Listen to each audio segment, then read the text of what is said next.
नमस्कार दोस्तों, जय हिंद। स्वागत है आप सभी का यूपी रेगुलर क्लासेस के इस ऑनलाइन प्लेटफॉर्म पे। और जैसा कि आपको पता है कि यूपी पीसीएस आरओ के एग्जाम नजदीक है, जिसके संबंध में जो अभ्यास सीरीज चल रही है, जिसमें हम लोग 40,000 एमसीक्यू प्रश्नों के माध्यम से पूरे सिलेबस का रिवीजन और 1990 से लेकर 2024 तक के जितने भी प्रकार के लेटेस्ट टाइप के क्वेश्चन पूछे गए हैं उनका एक्सप्लेनेशन कर रहे हैं। ठीक, आज हम लोगों की क्लास है हिस्ट्री की। हिस्ट्री में भी मॉडर्न हिस्ट्री, अब मॉडर्न हिस्ट्री में भी क्लास 7। इसके पहले क्लास 6 मतलब 6 क्लासेस ऑलरेडी हो चुकी हैं, सभी की प्लेलिस्ट बनी हुई है, जाके चेक कर सकते हो। ठीक है, अब इम्पॉर्टेंट ये है कि हम लोगों ने मॉडर्न हिस्ट्री शुरू की थी तो उसमें बंगाल हो गया, मैसूर हो गया, अवध हो गया, या 1857 क्रांति हो गया, तो बेसिक हम लोगों ने शुरुआत के देख लिए अच्छे से। ठीक है, यूरोपीय आगमन वगैरह सब कुछ देख लिया है, एंग्लो इंडियन जो युद्ध हुए थे सभी कुछ देख लिए हैं। ठीक, अब से शुरू हो रहा है इंडियन नेशनल मूवमेंट। और मैंने बताया था कि सबसे ज़्यादा प्रश्न अगर मॉडर्न हिस्ट्री में भी आते हैं तो इंडियन नेशनल मूवमेंट से पूछे जाते हैं। कांग्रेस की स्थापना 1885 से लेकर 1947 जब तक आज़ादी नहीं मिल जाती, तो इस क्रम में हम लोग को थोड़ा सा डिटेल और फैक्ट ज़्यादा पढ़ना है। क्या चीज़? फैक्ट थोड़े से ज़्यादा पढ़ना है। क्लियर है? तो चलिए शुरुआत करते हैं सेशन की। उससे पहले चैनल पर नए हो सब्सक्राइब, वीडियो को लाइक और शेयर जरूर कर देना। तो इंडियन हिस्ट्री मॉडर्न हिस्ट्री की क्लास 7 का पहला प्रश्न स्क्रीन पर ये रहा। बहुत ही अच्छे से पढ़ना है क्योंकि आप लोगों ने पढ़ लिया है बहुत अच्छे से, आपको केवल रिवीजन करना है क्योंकि अब पीसीएस के बहुत ज़्यादा टाइम बचे नहीं है। आरओ में जो टाइम है इसमें आप केवल और केवल कायदे से रिवीजन ही कर सकते हो, बहुत अच्छे से रिवीजन। ठीक है, तो चलिए क्वेश्चन पढ़ेंगे, उसके बाद आंसर देंगे। क्या है? निम्नलिखित में से कौन सा कथन भारतीय राष्ट्रीय कांग्रेस के विषय में सही है? तो कुल मिला के भारतीय राष्ट्रीय कांग्रेस के विषय में कौन सा सही है ये देखना है। देख लेते हैं। पहला है भारतीय राष्ट्रीय कांग्रेस एक हिंदू संगठन था। दूसरा है बाल गंगाधर तिलक उसके अध्यक्षों में से एक थे। तीसरा है सरोजनी नायडू इसकी प्रथम महिला अध्यक्ष थी। और 1929 में लाहौर अधिवेशन में भारतीय राष्ट्रीय कांग्रेस ने संपूर्ण स्वाधीनता का व्रत ग्रहण किया था। तो देखिए, अगर पहले स्टेटमेंट की बात की जाए कि ये हिंदू संगठन था, तो भाई साहब हिंदू संगठन नहीं थे, इसमें मुस्लिम भी तो शामिल थे और इसका मेन कार्य क्या था कि आज़ादी दिलाना। तो जाहिर सी बात है ये पहला तो गलत है। बाल गंगाधर तिलक कभी भी अध्यक्ष नहीं बने थे, दूसरा भी गलत। अभी आगे बताएंगे। सरोजनी नायडू इसकी प्रथम महिला अध्यक्ष थी, गलत। अगर आपसे पूछता है कि प्रथम भारतीय महिला अध्यक्ष, तब तो सरोजनी नायडू हैं, लेकिन प्रथम महिला अध्यक्ष, क्या प्रथम महिला अध्यक्ष कांग्रेस की कौन थी? एनी बेसेंट थी। कौन थी? Annie Besant. एनी बेसेंट कब? 1917 में। कौन सा अधिवेशन है? कलकत्ता अधिवेशन। कलकत्ता अधिवेशन। ठीक है, लेकिन प्रथम भारतीय महिला अध्यक्ष पूछेगा तब सरोजनी नायडू करना है, 1925 में कानपुर अधिवेशन। क्लियर है? डी वाला है कि 1929 में लाहौर अधिवेशन में भारतीय राष्ट्रीय कांग्रेस ने संपूर्ण स्वाधीनता का व्रत ग्रहण किया था, बिल्कुल सही है। 1929 की अध्यक्षता, लाहौर अधिवेशन हो रहा था, अध्यक्षता कौन कर रहे थे? पंडित जवाहरलाल नेहरू। पंडित जवाहरलाल नेहरू अध्यक्षता कर रहे हैं। और इसी समय क्या हुआ है कि रावी नदी के तट पर झंडा फहरा दिया गया है और स्वतंत्रता दिवस मनाने की घोषणा कर दी है। कब? 26 जनवरी 1930 से। क्या मनाएंगे? स्वतंत्रता दिवस। तो जब आज़ादी मिली थी 15 अगस्त को, तब 26 जनवरी खाली हो गया। क्या करें? तो इसी दिन को क्या कर दिया गया? गणतंत्र दिवस घोषित कर दिया गया, संविधान लागू किया गया। ठीक है, तो 26 जनवरी की डेट काफ़ी इंपॉर्टेंट है, आगे हम लोग काफ़ी डिटेल में देखने वाले हैं, तो अभी तो केवल प्रश्न ही है। ठीक है, तो अब थोड़ी सी चीज़ें देख लेते हैं कांग्रेस के बारे में। कांग्रेस के बारे में थोड़ी सी चीज़ें देख लेते हैं कि कैसे स्थापना होती है, क्या क्या हमसे पूछ सकता है। तो भारतीय राष्ट्रीय कांग्रेस। ठीक, तो सबसे पहले तो इसकी स्थापना कब होती है? तो 28 दिसंबर 1885 ईस्वी को। पहली बात तो यहां से अब आपकी थोड़ी सी डेट इंपॉर्टेंट हो गई है, डेट आपसे पूछी जाती है। संस्थापक कौन है? संस्थापक कौन है? A O Hume. पूरा नाम क्या है? Allan Ontario Hume. ठीक है, ये है कौन? ये आईसीएस अधिकारी हैं उस समय के, और ये इटावा के आईसीएस अधिकारी हैं, यूपी इटावा में ये आईसीएस अधिकारी थे। ठीक है, उसके बाद स्थान, कहाँ स्थापना होती है इसकी, तो ये होती है बंबई में। बैठक बुलाई गई थी नागपुर में, लेकिन नागपुर में उस समय कोई बीमारी फैली थी, तो ये बैठक हुई बंबई में। अब बंबई में ही फाइनल रूप से गोकुलदास तेजपाल संस्कृत विद्यालय, क्या गोकुलदास तेजपाल संस्कृत विद्यालय में यहाँ बैठक होती है, और यहीं पर क्या होता है, कांग्रेस की स्थापना होती है। सिंपल सा है, आप लोग पढ़े ही होंगे। प्रथम अध्यक्ष, इसके प्रथम अध्यक्ष कौन बनते हैं 1885 में ही, तो WC बनर्जी, व्योमेश चंद्र बनर्जी। क्या नाम है, व्योमेश चंद्र बनर्जी। अगर आपसे पूछता है प्रथम सचिव कौन है, ये तो अध्यक्ष हो गए, अगर आपसे पूछे प्रथम सचिव कौन है, तो आप A.O. ह्यूम बताओगे। क्या बताओगे, A.O. ह्यूम। ठीक, अब 28 दिसंबर 1885 को सदस्य कितने हैं, अध्यक्ष बन गए, सब कुछ बन गया, सदस्य कितने हैं, तो सदस्य हैं भैया 72। कितने कितने सदस्य हैं, 72। अब आपसे पूछता है, थोड़ा सा अच्छा एग्जाम दो, तो ये 72 कहाँ कहाँ से हैं, ये 72 सदस्य कहाँ कहाँ से प्रतिनिधित्व कर रहे हैं, तो बॉम्बे से हैं, कुछ मद्रास से हैं, यूपी से भी हैं, बंगाल से भी हैं, यूपी मतलब सोवियत संघ लिख लेना है, और पंजाब से भी है, संयुक्त प्रांत। ठीक है ना, यूपी क्या है, पहले संयुक्त प्रांत है। तो बंबई से भैया 38 लोग हैं, मद्रास से 21 लोग हैं, यूपी से 3 लोग हैं, अब बंगाल से पंजाब से 3 लोग हैं, यूपी से 7 लोग हैं, सॉरी यूपी से 7 लोग हैं, बंगाल पंजाब से 3 लोग हैं। क्लियर है, तो ये आपको क्रम जो है याद करना है, ये पूछा जा सकता है। और इन 72 में से मुस्लिम सदस्य कितने हैं, मुस्लिम सदस्य कितने हैं, तो केवल 2 हैं। कितने हैं, 2 हैं। ठीक है, तो कोई दिक्कत नहीं, आगे हम लोग देखेंगे। अब थोड़ी सी चर्चा और कर लें, थोड़ी सी चर्चा और कर लेते हैं कि चलो संस्थान बन गया है, भारतीय राष्ट्रीय कांग्रेस की स्थापना हो गई है। तो जब ये स्थापना हुई, जब इसकी स्थापना हुई तो किस नाम से हुई थी, इंडियन नेशनल यूनियन। किस नाम से हुई थी, इंडियन नेशनल यूनियन। लेकिन हुआ क्या कि इंडियन नेशनल यूनियन को ही क्या कर दिया गया, दादा भाई नौरोजी के कहने पर, दादा भाई नौरोजी के कहने पर इसी का नाम बदलकर क्या कर दिया गया, Indian National Congress, Indian National Congress क्या कर दिया गया, इंडियन नेशनल कांग्रेस। क्लियर है, तो ये थोड़ा सा ध्यान रख लेना है।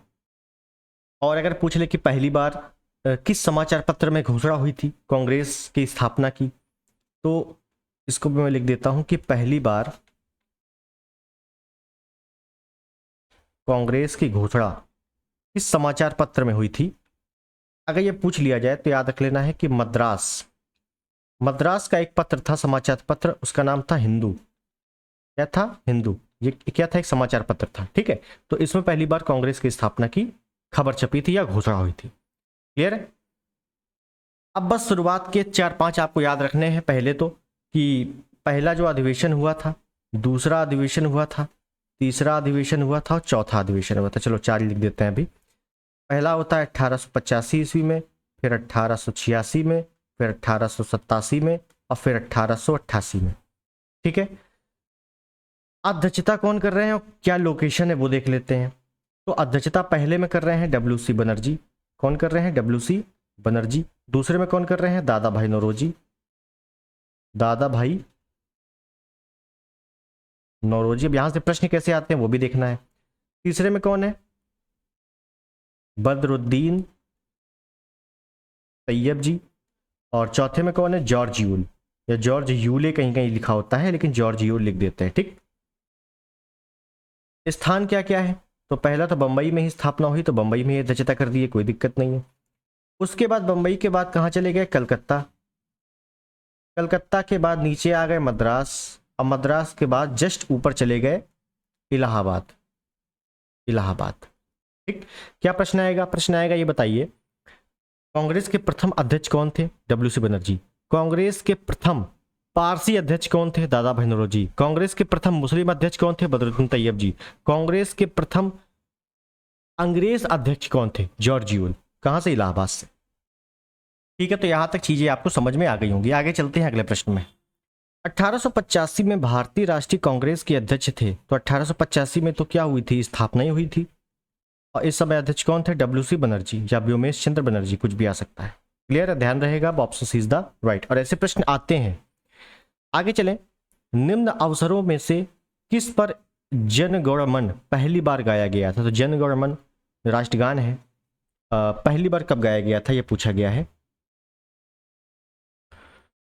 तो देखिए, ये पहली बार गाया गया था 1911 में। कब गाया गया था, 1911 में। भारतीय राष्ट्रीय कांग्रेस का अधिवेशन था 1911 में, उस समय गाया गया था। ठीक, अब यहां पे समझिए थोड़ी सी चीजें। क्या क्या पूछ सकता है आपसे, आपसे पूछ सकता है वंदे मातरम, और आपसे बोलेगा जन गण मन, जन गण मन। ठीक, ये कब कब गाए गए। तो भाई साहब, ये पहली बार गाए गए थे। जो वंदे मातरम था, ये 1896 ईस्वी में गाया गया, पहली बार की बात हो रही है। जनगणमन 1911 ईस्वी में गाया गया। ठीक है, इस समय अधिवेशन कौन सा चल रहा है, वंदे मातरम के समय अधिवेशन कौन सा चल रहा है। तो ये अधिवेशन है कलकत्ता अधिवेशन। कौन का, कलकत्ता अधिवेशन। ठीक है, जनगणमन जब 1911 में गाया गया, ये अधिवेशन कौन सा है, तो ये भी भाई साहब कलकत्ता ही अधिवेशन है, दोनों सेम है, कलकत्ता अधिवेशन। ठीक है, समझ में आई इतनी चीज। उसके बाद आपसे अगर पूछ ले कि ये बताओ कि वंदे मातरम जो गाया गया 1896 में कलकत्ता अधिवेशन पहली बार, तो अध्यक्षता कौन कर रहा है यहाँ पे। तो यहाँ अध्यक्षता कर रहे हैं रहीतुल्लाह, रहीतुल्लाह। ठीक है, रहीतुल्लाह सयानी, ऐसी कुछ नाम है, सयानी, है ना। इंपॉर्टेंट क्या है कि कांग्रेस के द्वितीय मुस्लिम अध्यक्ष, द्वितीय मुस्लिम अध्यक्ष, ये पूछा गया प्रश्न, इंपॉर्टेंट है। ये बताइए कांग्रेस के प्रथम मुस्लिम अध्यक्ष कौन थे, बदरुद्दीन तैयब जी। लेकिन द्वितीय मुस्लिम अध्यक्ष कौन है, रहीतुल्लाह सयानी। कब, कलकत्ता अधिवेशन 1896, इसी समय वंदे मातरम पहली बार गाया गया था। ठीक है, और जनगण मन जब 1911 में गाया गया कलकत्ता अधिवेशन में, तो इस समय अध्यक्षता कौन कर रहे हैं, तो इस समय कर रहे हैं पंडित बिशन नारायण, पंडित बिशन नारायण। ठीक है, हाँ, बस इतनी चीजें याद रख लेना है। उसके बाद आपको एक चीज पता ही होगी, पॉलिटी में पढ़ा होगा कि वंदे मातरम जनगण मन को अपनाया कब गया, अपनाया कब गया संविधान सभा द्वारा, तो 24 जनवरी 1950, 24 जनवरी 1950 को दोनों को अपनाया गया था। तो ये तो पता ही होगा आपको। ठीक है, तो इतनी चीजें आपको पता होनी चाहिए। ठीक, तो इसका ऑप्शन सी वाला बिल्कुल सही है। आगे चलते हैं अगले प्रश्न में। भारतीय राष्ट्रीय कांग्रेस की प्रथम भारतीय महिला अध्यक्ष निम्नलिखित में से कौन थी। इंपॉर्टेंट क्या है कि भारतीय राष्ट्रीय कांग्रेस की प्रथम भारतीय महिला आया है, ये इंपॉर्टेंट है कि प्रथम महिला नहीं है, प्रथम भारतीय महिला जुड़ा हुआ है। तो याद रख लेना है, जब भी आपसे पूछ ले कि कांग्रेस की प्रथम महिला अध्यक्ष कौन है, यहां पे भारतीय नहीं जुड़ा हुआ, केवल यहां पूछा गया है प्रथम महिला अध्यक्ष, तो आप बताओगे एनी बेसेंट। क्या बताओगे, एनी बेसेंट। कब, 1917 में। क्या हुआ है, कलकत्ता अधिवेशन। क्या हुआ है, कलकत्ता अधिवेशन। ठीक है, लेकिन अगर यहीं पूछ ले कि कांग्रेस की दूसरी, या कांग्रेस की प्रथम भारतीय महिला अध्यक्ष, तब क्या बताओगे, तब बताओगे सरोजिनी नायडू, सरोजिनी नायडू। 1925, कहां, कानपुर अधिवेशन, कानपुर अधिवेशन। और याद रख लेना है कि सरोजिनी नायडू को क्या कहा जाता है, और the Nightingale of India, the Nightingale of India, या शुद्ध हिंदी में आ जाता है भारतीय कोकिला।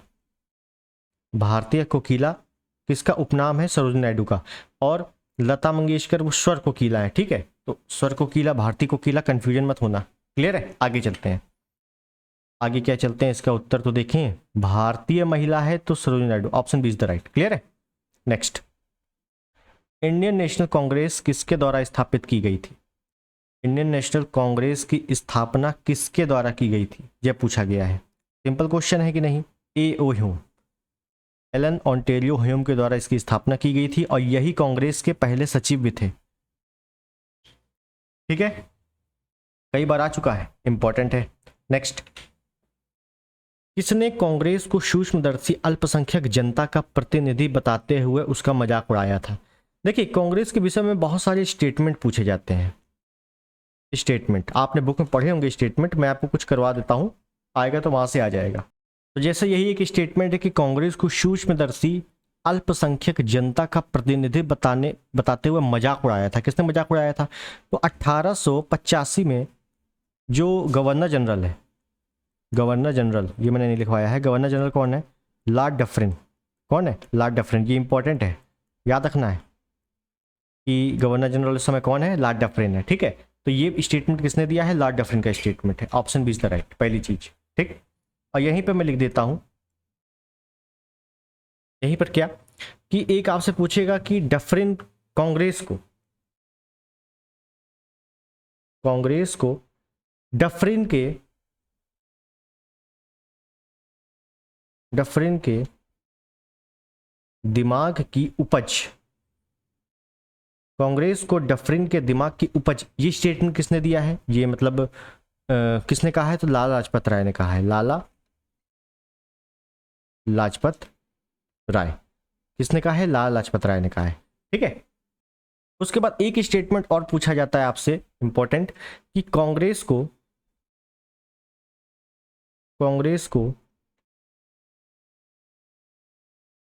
3 दिनों का तमाशा, कांग्रेस को 3 दिनों का तमाशा किसने कहा है? अश्विनी कुमार दत्त ने कहा है। किसने कहा है? अश्विनी कुमार दत्त। ठीक है, तो ये 2-3 स्टेटमेंट है, आपको याद रखना है। जैसे जैसे आगे आते जाएंगे स्टेटमेंट पढ़ते जाएंगे। आगे बढ़ते हैं अगले प्रश्न में।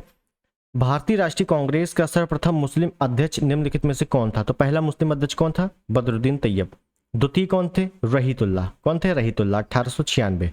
और बदरुद्दीन तैयब ये कब बने थे? तो तीसरा अधिवेशन था 1887 में, 85, 86, 87, हाँ 87 में था। कहां पर? मद्रास।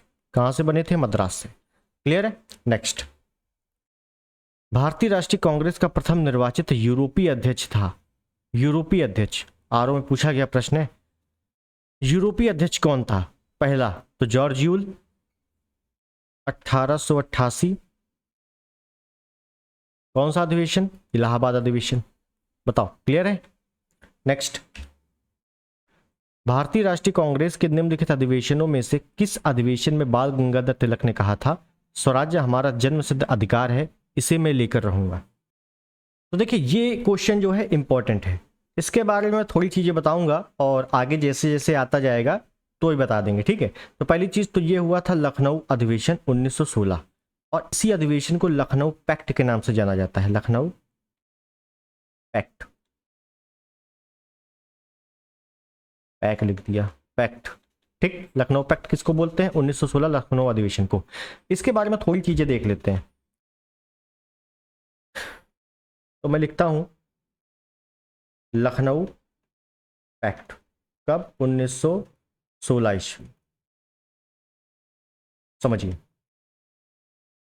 इसमें हुआ क्या है कि बीच में अभी मैं आपको बताऊंगा कि कांग्रेस जो है, कांग्रेस 2 भागों में बट गई है। एक है नरम दल और एक है गरम दल। नरम दल को उदारवादी और गरम दल उग्रवादी। सिंपल सी बात यह है कि नरम दल कह रहे थे बहुत ही शांतिपूर्वक हम आज़ादी लेंगे, बिल्कुल शांति से न्यायपूर्वक आज़ादी लेंगे। गरम दल बोल रहे थे दंगा करो, तुरंत गोली मारो, भगाओ अंग्रेजों को। सिंपल सी चीज़ है, इतना समझो। ठीक, तो हुआ ये कि जब अलग हो गए तो इसमें बहुत सारी बीच में चीज़ें हुई, अभी हम लोग आगे देखेंगे। और फिर बाद में जाकर ये दोनों एक हुए थे। कब? लखनऊ पैक्ट में। तो पहला पॉइंट तो यही है कि नरम दल गरम दल एक हो गए।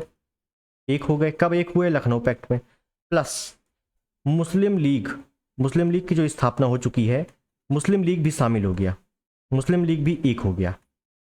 एक हो गया का मतलब है कि कांग्रेस के साथ मिल गए, या हम ये कह सकते हैं कि समझौता हो गया। ठीक है, तो मुस्लिम लीग, गरम दल, नरम दल, ये पूरे कांग्रेस में समझौता हो गया। कांग्रेस बट चुकी थी, वो भी आपस में मिल गए, मुस्लिम लीग बटा हुआ था, वो भी इसमें मिल गए। मतलब पहली बार क्या हुआ था कि कांग्रेस और मुस्लिम लीग का अधिवेशन एक साथ हुआ था। क्या हुआ था? अधिवेशन एक साथ हुआ था। ठीक है, तो इसी में अगर आपसे पूछ ले कि कांग्रेस का 1916 में ही कांग्रेस की अध्यक्षता कौन कर रहा था और मुस्लिम लीग की अध्यक्षता कौन कर रहा था, दोनों का बताओ। तो कांग्रेस की अध्यक्षता कर रहे थे अंबिका चरण मजूमदार, अंबिका चरण मजूमदार। लीग के अध्यक्ष, मुस्लिम लीग की अध्यक्षता कौन कर रहे थे? तो मोहम्मद अली जिन्ना। ठीक है, तो ये पॉइंट थोड़ा सा ध्यान में रखना है। और इसी अधिवेशन में 1916 में ही बाल गंगाधर तिलक ने क्या स्टेटमेंट दिया था कि स्वराज्य हमारा जन्म सिद्ध अधिकार है, इसे हम लेकर रहेंगे। ठीक है, तो ये स्टेटमेंट बाल गंगाधर तिलक ने दिया था। ठीक, तो क्वेश्चन क्या पूछा था हमसे? तो राज रमा जमशेद मैं से लेकर आऊंगा कब? 1916 लखनऊ अधिवेशन। लखनऊ अधिवेशन के बारे में मैंने आपको थोड़ी चीजें बता दी हैं, फिर आगे जैसे जैसे आता जाएगा आगे बताते रहेंगे। आगे चलते हैं अगले प्रश्न में। निम्नलिखित में से कौन सही सुमेलित नहीं है? कौन सा सही सुमेलित नहीं है ये बताना है। देखिए, बहुत सारी चीजें हैं जो आपसे पूछेगा डायरेक्टली अधिवेशन में कि वो अधिवेशन कहाँ हुआ था। यूपी, जब मैं आपको अभी यूपी में जब आगे आएंगे हम लोग, जो कि यूपी का ऐतिहासिक शुरू हो चुका है, उसमें बताएंगे कि कांग्रेस के कौन कौन सा अधिवेशन कहाँ कहाँ पे हुए थे यूपी में। ठीक है, तो सभी कुछ देखेंगे। तो पहली चीज देख लेते हैं, 1887 का अधिवेशन मद्रास में हुआ था क्या? बदरुद्दीन तैयब अध्यक्ष थे, बिल्कुल सही। 1888 का अधिवेशन इलाहाबाद में हुआ था क्या? जॉर्ज यूलियो अध्यक्षता कर रहे थे, बिल्कुल सही है। 1890 कलकत्ता में हुआ था, फिरोज शाह मेहता यहाँ पे अध्यक्षता कर रहे हैं, लेकिन 1892 का बंबई में नहीं हुआ था, ये फिर से आपका इलाहाबाद में हुआ था। और इस समय अध्यक्षता कर रहे हैं आपके डब्ल्यूसी बनर्जी। क्लियर है? नेक्स्ट, हाँ आगे क्या कह रहा है? अध्यक्षता है और भारतीय राष्ट्रीय कांग्रेस की सभाओं के स्थान है। तो अबुल कलाम आजाद अध्यक्षता कर रहे हैं, कब से कब तक? देखिए, अबुल कलाम आजाद के बारे में एक चीज बता दूं कि इन्होंने लगातार 6 वर्ष तक अध्यक्षता की है। कब से? 1940 से लेकर 1946 तक। फिर 1946 में नए आ गए थे। ठीक है, तो याद रखना है कि अबुल कलाम आजाद लगातार 1940 से 1946 तक इन्होंने अध्यक्षता की। अब 1942 आ जाए, 41 आ जाए, 43 आ जाए, 44 आ जाए, 45 आ जाए, अबुल कलाम आजादी करना है। ठीक है, अबुल कलाम आजाद सबसे युवा अध्यक्ष थे। इंपॉर्टेंट, ये प्रश्न आ चुका है कि कांग्रेस के सबसे युवा अध्यक्ष कौन थे? तो अबुल कलाम आजाद थे। ठीक है, तो इनके बारे में 2 फैक्ट तो आपको रटना ही रटना है। तो 40 से 46 है, तो बस 40 दिया हुआ है, ए का डी कर दो सबसे पहले, और ए का चौथा कर दोगे तो ए का चौथा ऑप्शन डी केवल एक में ही दिया हुआ है। Clear, option D is the right answer, मिल गया। और इन प्रश्नों में मैंने आपको कहा है कि 99% एक्यूरेसी के साथ आंसर आपका निकल सकता है, थोड़ा सा दिमाग लगाना है। सरोजिनी नायडू कांग्रेस की प्रथम भारतीय महिला अध्यक्ष, 1925 कानपुर अधिवेशन देख चुके हैं हम लोग। बी का 3 कर दोगे तो बी का 3 इसमें है। ठीक है, उसके बाद मोतीलाल नेहरू 1919 अमृतसर, और डॉक्टर राजेंद्र प्रसाद 1934 हो गया। क्लियर है? तो ऑप्शन डी यहां पर बिल्कुल सही है। आगे चलें, भारतीय राष्ट्रीय कांग्रेस की प्रथम महिला अध्यक्ष कौन थी? तो देखिए, भारतीय कांग्रेस की प्रथम महिला, यहां भारतीय नहीं बोला है, भारतीय राष्ट्रीय कांग्रेस बोला है, प्रथम भारतीय महिला नहीं बोला, प्रथम महिला की बात हो रही है। पहली बार महिला कौन बनी थी? Annie Besant. कब? 1917 में। कहाँ का अधिवेशन था? कलकत्ता अधिवेशन। ठीक है, और इनके बारे में काफी बेहतरीन चीजें हैं कि इनको पहले अरेस्ट कर लिया गया था। ठीक है, और फिर इनको अरेस्ट कर लिया गया, फिर सुब्रमण्यम अय्यर ने नाइटहुड की उपाधि वापस कर दी थी। तो काफ़ी चीज़ें हैं, आगे हम लोग देखेंगे जैसे जैसे क्लासेस बढ़ेगी, एकदम से अभी बर्डन नहीं होगा। ठीक है, तो अभी आपको केवल सी ऑप्शन याद रखना है, सिंपल क्वेश्चन है। ठीक है, आगे चलें। निम्नलिखित में से कौन लगातार 6 वर्षों तक भारतीय राष्ट्रीय कांग्रेस के प्रेसिडेंट रहे या अध्यक्ष रहे, बताइए। अभी मैंने आपको एक्सप्लेनेशन में बताया है कि अबुल कलाम आजाद लगातार 6 वर्ष 1940 से लेकर 46 ईस्वी तक अध्यक्ष रहे थे, और सबसे युवा अध्यक्ष भी अबुल कलाम आजाद ही है। तो यहाँ पे ऑप्शन भी बिल्कुल सही है। Next, Indian national liberal federation की स्थापना निम्नलिखित में से किसने की थी। तो इंडियन नेशनल लिबरल फेडरेशन की स्थापना की थी सुरेंद्रनाथ बनर्जी ने। कब? 1919 में। और इनके बारे में मैंने आपको पिछले वीडियो में बताया था कि कांग्रेस से पूर्व जो स्थापना हुई थी संस्थाओं की, राजनीतिक दलों की स्थापना हुई थी, उसमें बताया था इंडियन नेशनल एसोसिएशन की स्थापना सुरेंद्रनाथ बनर्जी, आनंद मोहन बोस, ये 2 लोगों ने मिलकर की थी। ठीक है, तो उनके बारे में भी ध्यान रखना है। और इंडियन नेशनल लिबरल फेडरेशन की स्थापना सुरेंद्रनाथ बनर्जी ने 1919 में की थी। ठीक, मॉन्टेग्यू चेम्सफोर्ड सुधार जो 1919 में आया था, मॉन्टेग्यू चेम्सफोर्ड सुधार कब आया था? 1919 में। तो उन्होंने, सुरेंद्रनाथ बनर्जी ने इसका स्वागत किया था। ठीक है, तो ये सब स्टेटमेंट में आपसे पूछे जा सकते हैं। चलिए आगे देखेंगे। तो अभी आपको केवल याद रखना है, ऑप्शन है बिल्कुल सही है। नेक्स्ट है, भारतीय राष्ट्रीय कांग्रेस के किस अधिवेशन में मौलिक अधिकारों का संकल्प पारित हुआ था। तो मौलिक अधिकारों का संकल्प पारित हुआ था, तो ये हुआ था भाई साहब कराची अधिवेशन 1931। इसकी अध्यक्षता कौन कर रहे हैं? अध्यक्षता कौन कर रहे हैं? सरदार पटेल, सरदार पटेल। ठीक है, देखिए अगर आपसे पूछ लेता है कि कांग्रेस के किस अधिवेशन में मौलिक अधिकारों की मांग हुई थी, तो 1931 ही बताना है। कराची अधिवेशन, सरदार पटेल अध्यक्षता कर रहे हैं, लेकिन मांग की किसने थी? तो पंडित जवाहरलाल नेहरू ने की थी। ठीक, बस इतनी चीज याद रखनी इसमें। नेक्स्ट है, भारतीय राष्ट्रीय कांग्रेस के हरिपुरा अधिवेशन की अध्यक्षता निम्नलिखित में से किसने की थी। देखिए ये हालांकि बहुत ही लास्ट का क्वेश्चन है, लेकिन इसमें मैं थोड़ी चीजें बता देता हूं। यहां से इंपॉर्टेंट चीजें क्या पूछी जाती हैं। पहली बात तो ये हरिपुरा अधिवेशन हुआ कब है? ये हुआ है 1938 में, समझना है। ठीक, अब ये हरिपुरा है कहां पर? ये है गुजरात में। कहां है? गुजरात में। यहां पे अध्यक्षता कौन कर रहे हैं? सुभाष चंद्र बोस। कौन है? सुभाष चंद्र बोस। ऑप्शन सी, पहली चीज ऑप्शन सी यहां पर बिल्कुल सही है। ठीक, उसके बाद 1939 ईस्वी में क्या है? त्रिपुरी अधिवेशन है। त्रिपुरी अधिवेशन, त्रिपुरी कहां पे है? त्रिपुरा नहीं भाई साहब, ये है मध्य प्रदेश में। तो याद रखना है, हरिपुरा पूछा जाता है कहां पे है? गुजरात में है। त्रिपुरी कहां पे है? मध्य प्रदेश में। यहां पर भी कौन बना है? सुभाष चंद्र बोस। लेकिन विवादों के कारण, कुछ विवाद आ गया था, उस विवादों के कारण सुभाष चंद्र बोस ने यहां से क्या दे दिया? त्यागपत्र। और ये कहां चले गए? फॉरवर्ड ब्लॉक की स्थापना करने। फॉरवर्ड ब्लॉक, तो ये पूछा जाता है कि फॉरवर्ड ब्लॉक की स्थापना किसने की थी? सुभाष चंद्र बोस ने की थी। कब? 1939 में ही की थी। क्यों? क्योंकि ये त्रिपुरी अधिवेशन से फिर उन्होंने त्यागपत्र दे दिया था। अब ये प्रश्न आएगा कि ये बताओ, सुभाष चंद्र बोस के 1939 त्रिपुरी अधिवेशन में त्यागपत्र देने के बाद तत्काल रूप से अध्यक्ष कौन बना था? तो इनके बाद अध्यक्ष बने थे डॉक्टर राजेंद्र प्रसाद। ये प्रश्न आपसे कई बार आ चुका है अच्छे एग्जामों में। ठीक है, डॉक्टर राजेंद्र प्रसाद। समझ में आई बात? मतलब हरिपुरा 1938 में, गुजरात सुभाष चंद्र बोस, फिर 39 में त्रिपुरी अधिवेशन, मध्य प्रदेश सुभाष चंद्र बोस लगातार। लेकिन विवादों के कारण सुभाष चंद्र बोस ने इस्तीफा दे दिया।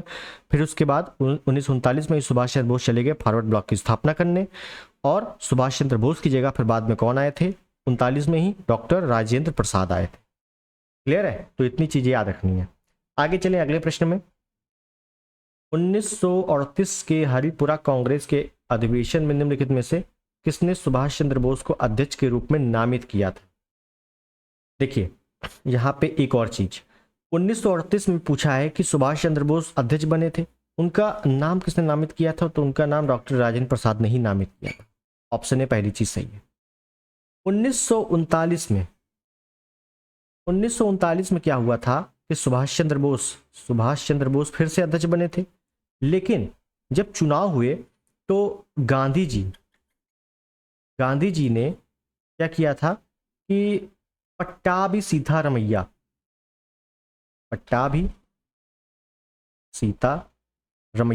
इनका नाम रिकमेंड किया था कि इनको अध्यक्ष बनाया जाए, लेकिन इनकी जगह सुभाष चंद्र बोस को ही अध्यक्ष बनाया गया। अब फिर जाके विवाद उत्पन्न हो गया। अब सुभाष चंद्र बोस ने इस्तीफा दे दिया, वो चले गए फॉरवर्ड ब्लॉक की स्थापना करने। अब फिर डॉक्टर राजेंद्र प्रसाद ही अध्यक्ष बने थे। ठीक है, तो अगर आपसे पूछा जाता है कि 1939 में महात्मा गांधी ने सुभाष चंद्र बोस के अपोजिट या कंपोनेंट में ऐसे समझ लो विरोध में किसको खड़ा किया था, तो पट्टाभी सीतारमैया खड़े हुए थे, लेकिन सुभाष चंद्र बोस ने इनको हरा दिया था। ठीक है, चलो सिंपल क्वेश्चन है, आगे चलते हैं। निम्नलिखित में से भारतीय राष्ट्रीय कांग्रेस के किस अधिवेशन में महात्मा गांधी ने कहा था, गांधी मर सकते हैं परंतु गांधीवाद हमेशा बना रहेगा?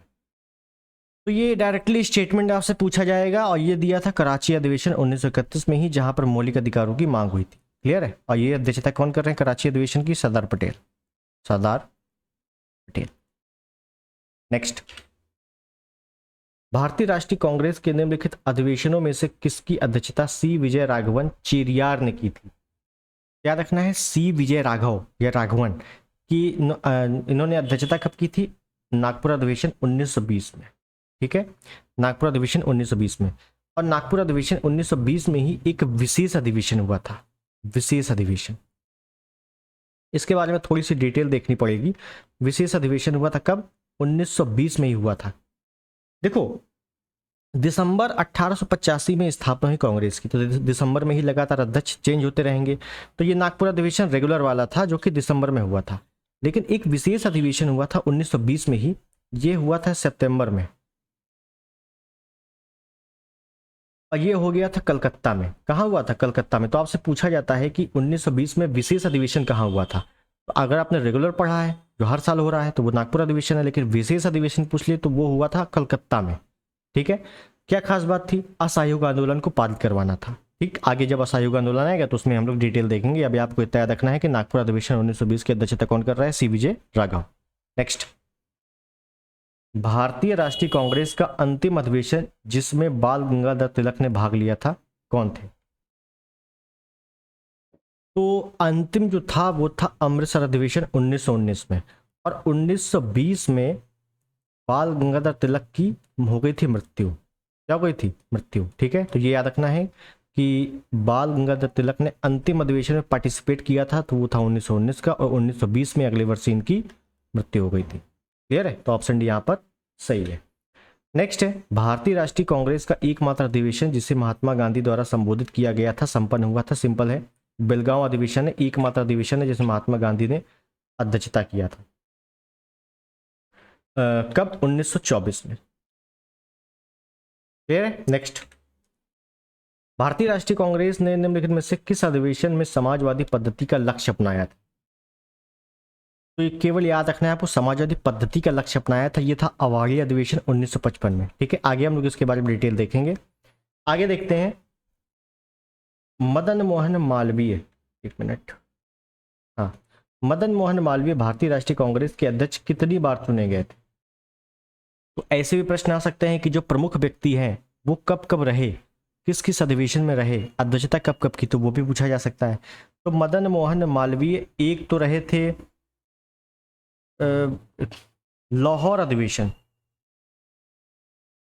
एक हुआ था लाहौर अधिवेशन 1909 में। ठीक है ना, 1909 में, ये वाला है, 29 वाला नहीं है। और एक हुआ था 1918 में दिल्ली अधिवेशन, दिल्ली अधिवेशन। ठीक है, तो ये दो अधिवेशन में ये अध्यक्ष चुने गए थे मदन मोहन मालवीय, ध्यान रखना है। ऑप्शन बी बिल्कुल सही है। क्लियर है? नेक्स्ट, निम्नलिखित में से कौन भारतीय राष्ट्रीय कांग्रेस का अध्यक्ष नहीं रहा है? तो अब या तो डायरेक्टली आ जाएगा, नहीं तो एलिमिनेट कर लो। महात्मा गांधी 1924 में बेलगांव अधिवेशन रहे थे। अंबिकाचरण मजूमदार लखनऊ पैक्ट 1916 में हुआ था। सरदार पटेल 1931 के कराची अधिवेशन में अध्यक्ष रहे थे। एओयूम कभी भी अध्यक्ष नहीं रहे। ये इन्होंने स्थापना की, तो संस्थापक रहे हैं और सचिव रहे हैं, सचिव। ठीक है, तो ये दो टाइप से अगर क्वेश्चन पूछ ले तब तो एओयूम है, लेकिन एओयूम कभी भी अध्यक्ष नहीं रहे। क्लियर है? तो ये थोड़ा सा ध्यान रख लेना है। आगे चलते हैं, अगला प्रश्न, निम्नलिखित में से कौन कभी भी भारतीय राष्ट्रीय कांग्रेस का अध्यक्ष नहीं चुना गया था? सेम क्वेश्चन है। एनी बेसेंट प्रथम महिला 1917 में, अंबिका चरण मजूमदार 1916 में, और जे बी कृपलानी 1946 में। कब, कहाँ पे? मेरठ अधिवेशन, ये यूपी का अधिवेशन था, मेरठ। ठीक है, तो बाल गंगाधर तिलक कभी भी अध्यक्ष नहीं बने। एक्टिव रहे थे, इन्होंने पार्टिसिपेट किया था, लेकिन कभी भी अध्यक्ष नहीं बने। और अंतिम रूप से 1919 में इन्होंने पार्टिसिपेट किया था, कलकत्ता अधिवेशन, सॉरी कलकत्ता बोल रहा हूँ, अमृतसर अधिवेशन, और 1920 में इनकी हो गई थी मृत्यु। क्लियर है? इतनी बात आपको क्लियर हो गई है। आगे चलें। ओके, तो हमारे सारे प्रश्न हो गए हैं खत्म, और आज की क्लास थी मॉडर्न हिस्ट्री। मॉडर्न हिस्ट्री में अभी हम लोगों ने क्या किया है, इंडियन नेशनल मूवमेंट में एक स्ट्रक्चर देख लिया है कि कैसे क्वेश्चन पूछेंगे। ठीक है, अब हम लोग जो अगले टर्न पे करेंगे थोड़ा सा थ्योरिकल पार्ट ज़्यादा कर लेंगे। ठीक है ना, मतलब क्वेश्चन भी रहेंगे लेकिन थ्योरी थोड़ा थोड़ा समझते हुए चलेंगे। उससे क्या होगा, रिवीजन भी हो जाएगा अच्छे तरीके से और चीज़ें समझ में भी आ जाएंगी। क्लियर है? तो चलिए, आई होप वीडियो पसंद आया होगा। पसंद आया है, चैनल पर नए हैं, सब्सक्राइब कर देना, वीडियो को लाइक कर देना और शेयर कर देना। मिलते हैं अगले वीडियो में, तब तक के लिए नमस्कार, जय हिंद, वंदे मातरम।